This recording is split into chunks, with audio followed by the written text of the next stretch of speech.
The Story of Civilization, Part 2, The Life of Greece, being a history of Greek civilization from the beginnings and of civilization in the Near East from the death of Alexander to the Roman conquest, with an introduction on the prehistoric culture of Crete by Will Durant. Chapter 5, Athens. Part 1, Hesiod's Boeotia. East of Megara, the road divides south to Athens. Northward, the route is mountainous and draws the traveler up to the heights of Mount Kithaeron. Far to the west, Parnassus is visible. Ahead, across lesser heights, and far below, is the fertile Boeotian plain. At the foot of the hill lies Plataea, where 100,000 Greeks annihilated 300,000 Persians. A little to the west is Nuptra, where Epaminondas won his first great victory over the Spartans. Again, a little west rises Mount Helicon, home of the Muses, and Kiat's blushful Hippocrene, that famous fountain, the horse's spring, which we are assured gushed forth when the hoof of the winged steed Pegasus struck the earth as he leaped towards heaven. Directly north is Thespia, always at odds with Thebes, and close by is the fountain in whose waters Narcissus contemplated his shadow. Reflection. Another story said that the dead sister whom he loved. So all classical antiquity believed, except some Boeotian literati of the 2nd century Common Era, who questioned Hesiod's authorship. In the little town of Ascra, near Thespia, lived and toiled the poet Hesiod, second only to Homer in the affection of the classic Greeks. Tradition gave 846 and 777 BCE as the dates of his birth and death. Some modern scholars bring him down to 650 BCE. Probably he lived a century earlier than that. He was born at Aeolian Cumae in Asia Minor, but his father, tired of poverty there, migrated to Ascra, which Hesiod describes as miserable in winter, insufferable in summer, and never good, like most of the places in which men live. As Hesiod, farmhand and shepherd boy, followed his flocks up and down the slopes of Helicon, he dreamed that the Muses breathed into his body the soul of poetry. So he wrote and sang, and won prizes in musical contest, even some said from Homer himself. Living like any young Greek, the marvels of mythology, he composed a theogony, or a genealogy, of the gods, who were treated as gods anyways, right? Of which we have 1,000 halting lines, giving those dynasties and families of deities, which are as vital to religion as the pedigrees of kings are to history. First he sang of the Muses themselves, because they were, so to speak, his neighbors on Helicon, and in his youthful imagination he could almost see them dancing with delicate feet on the mountainside, and bathing their soft skins in the Hippocrene. Then, he described not so much the creation as the procreation of the world. How what was considered to be God begot God, until Olympus overflowed. In the beginning was chaos. The next, broad-bosomed earth. Gaia? Or is it Gaia? How's it spelled? We don't have the word here if I'm trying to think. Ever secure seat of the immortals. In Greek religion, the gods live on the earth, are within it, and are always close to men. Next came Tartarus, god of the netherworld, and after him, Eros, or love, fairest of the gods. Chaos begot darkness and night, which begot ether and day. Earth begot mountains and heaven and earth. Mating begot Oceanus, the sea. Capitalize these names, but in Hesiod's Greek, there were no capitals. And for all we know, he meant merely that in the beginning there was chaos and in the earth, and in the airs of the earth, and night and day, and the sea, and desire, beginning all things. Perhaps Hesiod was a philosopher, touched by the muses, and personifying abstractions in poetry. Empedocles would use the same tricks a century or two later in Sicily. From such a theology, it would be but a step to the natural philosophy of the Ionians. Hesiod's mythology revels in monsters and blood, and is not averse to theological pornography. Out of the mating of heaven, Uranus, and earth, Gaia, came a race of Titans, some with 50 heads and 100 hands. Uranus liked them not, and condemned them to gloomy Tartarus. But earth, resenting this, proposed to them that they should kill their father. One of the Titans, Cronus, undertook the task. Then huge Gaia rejoiced, and hid him in ambush. In his hand she placed a sickle with jagged teeth, and suggested to him all the stratagem. Then came vast heaven, bringing night, Erebus with him, and eager for love, brooded around earth, and lay stretched on all sides. Thereupon Cronus mutilated his father, and threw the flesh into the sea. From the drops of blood that fell upon the earth came the Furies. From the foam that formed around the flesh as it floated on the waters rose Aphrodite. The Titans captured Olympus, disposed heaven, Uranus, and raised Cronus to the throne. Aphrodite comes from Aphros, foam. The final syllable is of uncertain repetition. Cronus married his sister Rhea, but earth and heaven, his parents, having predicted he would be disposed by one of his sons, Cronus swallowed them all except Zeus, whom Rhea bore secretly in Crete. When Zeus grew up, he disposed Cronus in turn, forced him to disgorge his children, and plunged the Titans back into the bowels of the earth.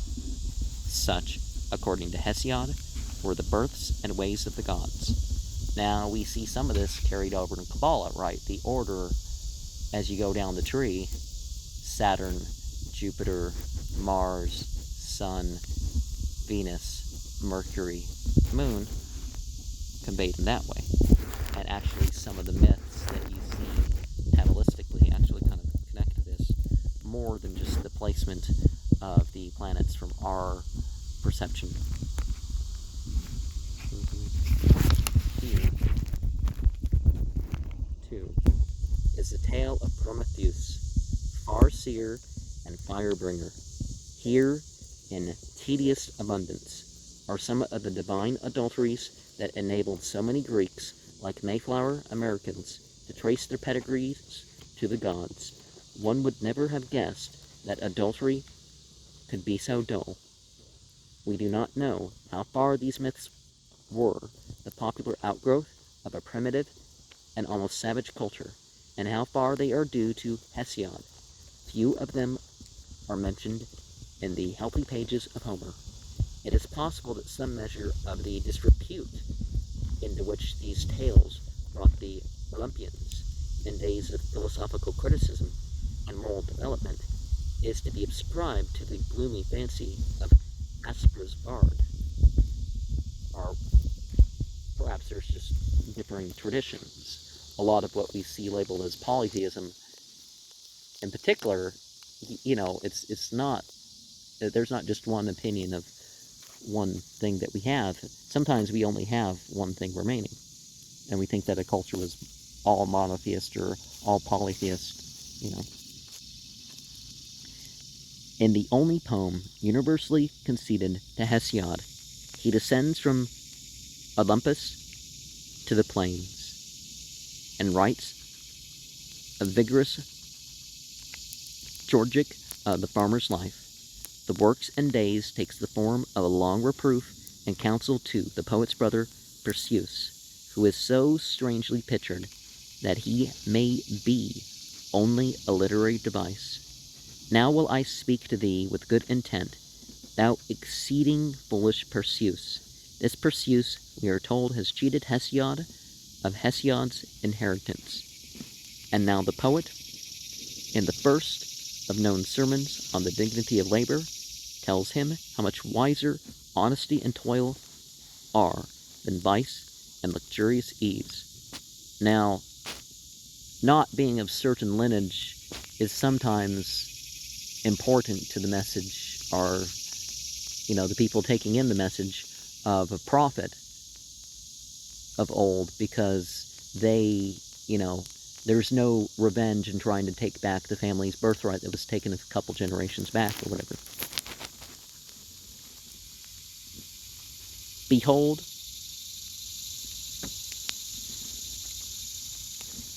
thou mayest choose vice easily, even in the heaps, for the path is plain, and she dwells very near. But for excellence, the immortal gods have placed the sweat of toil. Long and steep is the road that leads to her, and rough is it at first, but when you reach the height, then truly is it easy.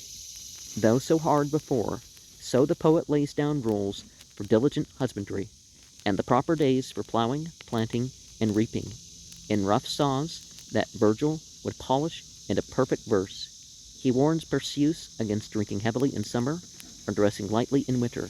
He draws a chilly picture of winter in Boeitia, the keenly piercing air that flays the steers, the seas and rivers tossed about by the northern wind, the moaning forest and crashing pines, the beasts shunning the white snow, and huddling fearfully in their folds and stalls. How cozy, then, is a well-built cottage, the lasting reward of courageous and prudent toil. There the domestic tasks go on despite the storm. Then a wife is a helpmate indeed, and repays a man for the many tribulations she has caused him. Hesiod could not quite make up his mind about helpmates. He must have been a bachelor or a widower, for no man with a living wife would have spoken so accurately of woman. It is true that at the end of our fragment of Theogony, the poet begins a chivalrous catalogue of women, recounting the legends of those times where heroines were as numerous as men, and most of the gods were goddesses. Or, at least they make more time speaking of that, right? Most cultures they would balance if they were in a gender divinity. But in both of his major works, he tells with bitter relish how all human ills were brought to men by the beautiful Pandora, angered by Prometheus's theft of fire from heaven. Zeus bids the gods mold woman as a Greek gift for man. And remember that chivalry is the service nobility. So they have to do something for the people. They have to have some sort of ethics. It's not just contest in access to women and poetry. It's more than that. He bade Hephaestus with all speed mix earth and water, and endue it with men's voice and strength, and to liken in countenance to immortal goddesses the fair, lovely beauty of a maiden. And he bade Athena teach her how to weave a highly wrought web, and golden Aphrodite to shed around her head grace, and painful desire and cares that waste the limbs, but to endue her with a dog-like mind and tricky manners. He charged the messenger Hermes, some lines left out. They obeyed Zeus, some words left out, and the herald of the gods placed within her a winning voice, and this woman he called Pandora, because all who dwelt in Olympian mansions bestowed on her a gift, a mischief to inventive men.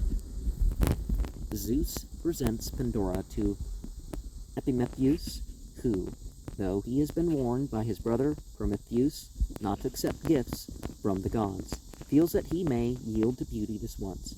Now Prometheus has left with Epimetheus a mysterious box with instructions that it should under no circumstances be opened. Pandora, overcome with curiosity, opens the box, whereupon 10,000 evils fly out of it, and begin to plague the life of man. Well, hope alone remains. From Pandora, says Hesiod, is the race of tender women. From her is a pernicious race, and tribes of women, a great hurt, dwell with men, helpmates, not of consuming poverty, but of servite. So to mortal men Zeus gave women as an evil. But alas, says our vacillating poet, celibacy is as bad as marriage. His opinion. A lonely old age is a miserable thing. Well, you shouldn't have a bad marriage, Better be alone than be in a bad marriage. Well, depending on what's meant by that, but And the property of a childless man reverts at his death to the clan. So after all, a man had better marry, though not before 30, and he had better have children, though not more than one, lest the property be divided. I would say that's either, get married as soon as legal, and it's, the right thing to do. And I don't mean, forced by circumstance, just don't get married just because you're not someone pregnant or something like that. When full matureness crowns thy manhood's pride, lead to thy mansion the consenting bride, thrice 10 thy sum of years, the nuptial pride, nor fall far short, nor far exceed the time. Some words left out.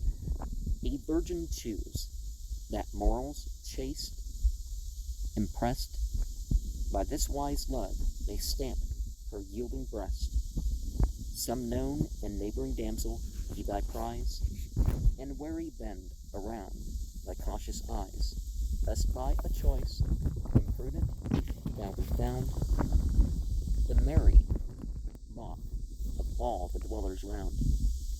No better lot has Providence assigned than a fair woman with a virtuous mind, nor can a worse fall than when thy fate allots a worthless beast continuing mate.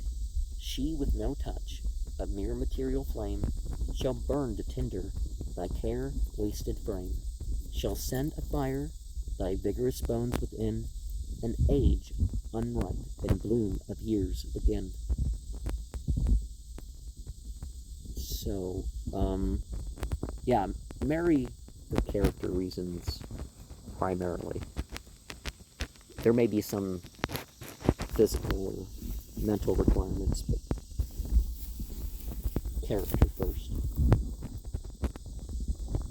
Before this fall of man, says Hesiod, the human race lived through many happy centuries on the earth.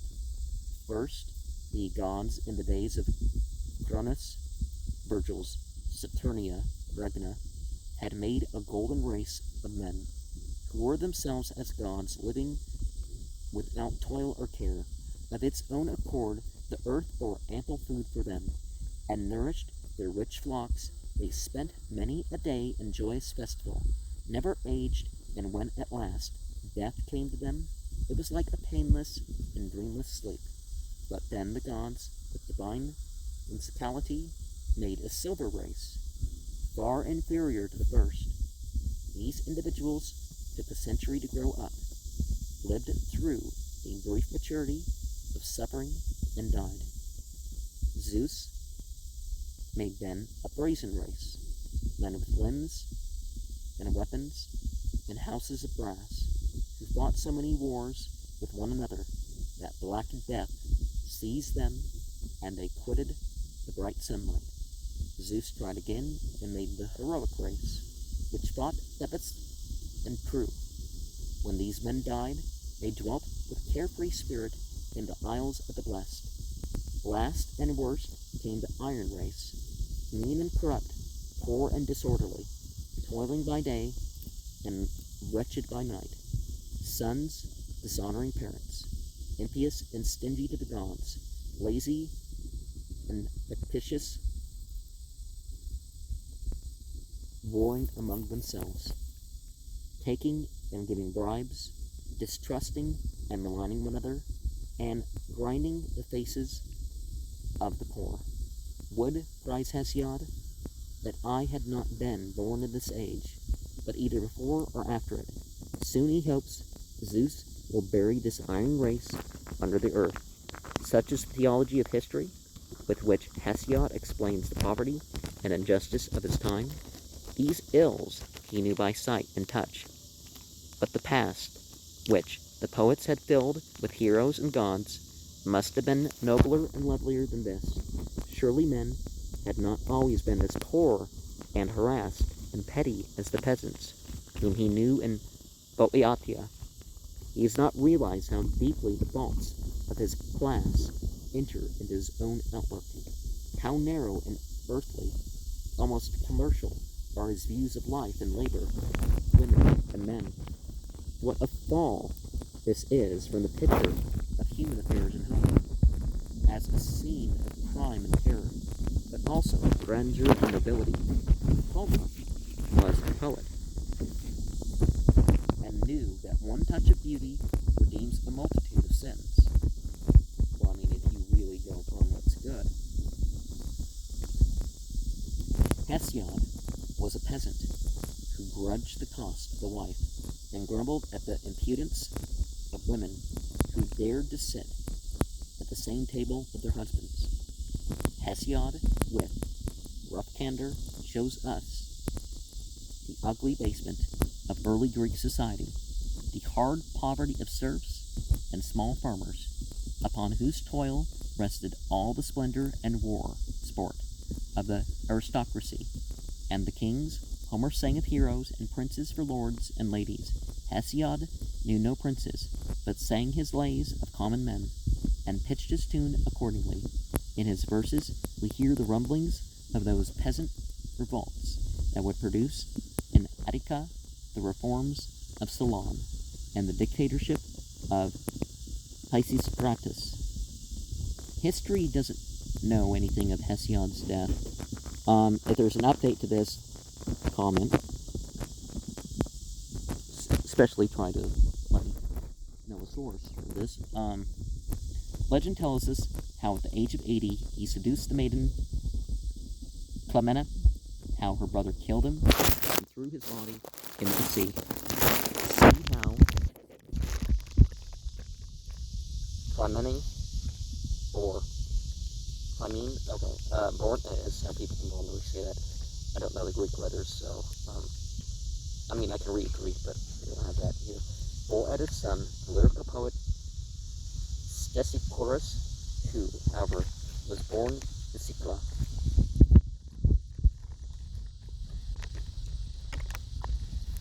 In Boeotia, as in the Peloponnese, the land was owned by absentee nobles who dwelt in or near the towns.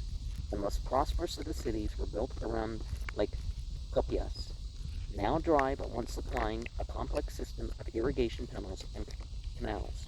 Late into Homeric age, this tempting region was invaded by peoples who took their name from Mount Boeitia in Epirus, near which they had their home. They captured Carana, near which Philip was to put an end to the Greek liberty, Thebes, their future capital, and finally the old Minoan capital, Orchomenos. These and other towns in classic days joined under the leadership of Thebes in a Boeotian confederacy, whose common affairs were managed by annually chosen Boeitarchs and whose people celebrated together at Coronia the festival of Pan Boeitia. There's two O's, so I'm not sure which one we mean. See that letter.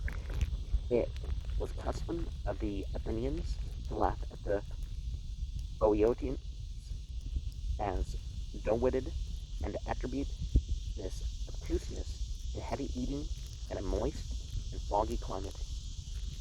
Very much as the French used to diagnose the English, there may have been some truth in this, for the Boeotians play an unprepossessing part in Greek history. Thebes, for example, aided the Persian invaders and was a thorn in the side of Athens for centuries. But in the other side of the scales, we place the brave and loyal Platans, plotting Hesiod, and soaring Pindar, the noble Epaminondas, and the completely lovable Plutarch. We must beware of seeing Athens' rivals only through